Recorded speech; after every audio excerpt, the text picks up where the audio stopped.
जनगणना 2027 संदर्भात केंद्र सरकारनं लोकसंख्या जनगणनेच्या दुसऱ्या टप्प्यासाठी 40 मुद्द्यांची यादी जारी केली आहे। यंदाची जनगणना अनेक अर्थांनी महत्त्वाची ठरणार असून स्वातंत्र्यानंतर प्रथमच जातीनिहाय आकडेवारी सुद्धा संकलित केली जाणार आहे।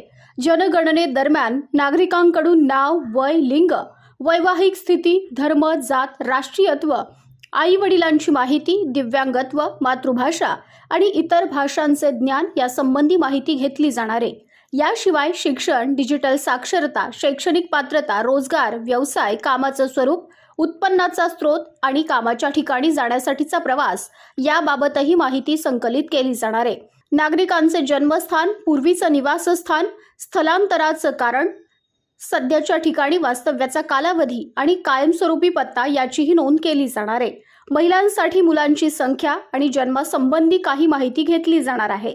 विशेष म्हणजे कोविड-19 लसीकरणाचं ठिकाण, बँक खात्यांची संख्या, मोबाईल क्रमांक, आधार क्रमांक, मतदार ओळखपत्र क्रमांक, पासपोर्ट आणि ड्रायव्हिंग लायसन्स यासंबंधीही माहितीचा सुद्धा समावेश करण्यात आला आहे। जनगणना 2027 का महत्त्वाची आहे?